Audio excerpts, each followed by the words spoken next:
আসসালামু আলাইকুম এভরিওয়ান, আশা করি সবাই ভালো আছেন। আমিও ভালো আছি আলহামদুলিল্লাহ। এই তো আমি চলে আসলাম দুপুরে রান্না করার জন্য।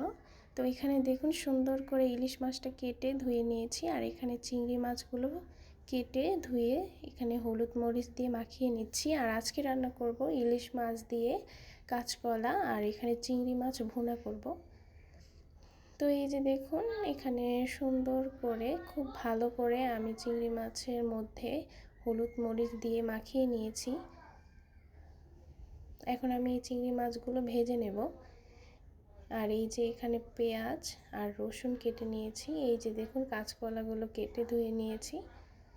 আর এখন কিন্তু প্রায় 2টা বাজে।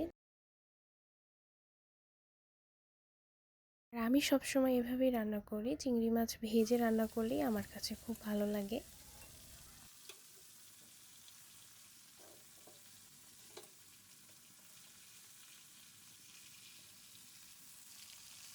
আর আমাদের গাছে একটা দুন্দুল হয়েছিল, দুন্দুলটা বেশ বড়ই ছিল কিন্তু একটাই হয়েছিল, তাই ভাবলাম এইটুকু আর কি করব, তার জন্য তরকারির মধ্যে দিয়ে দিই।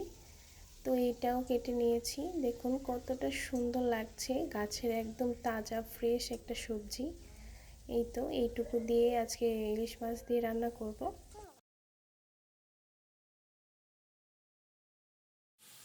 তো এই দিয়ে কিন্তু অলরেডি আমি চিংড়ি মাছটা বসিয়ে দিয়েছি, আর তারপরে আমি এই যে ইলিশ মাছের তরকারিটা রান্না করব।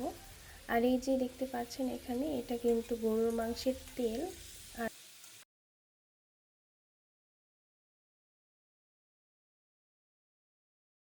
আর এই যে দেখুন এখানে সুন্দর করে কলাগুলো ভালোভাবে কষিয়ে নিচ্ছি। এই যে ইলিশ মাছগুলো ভেজে নেওয়া হয়েছে।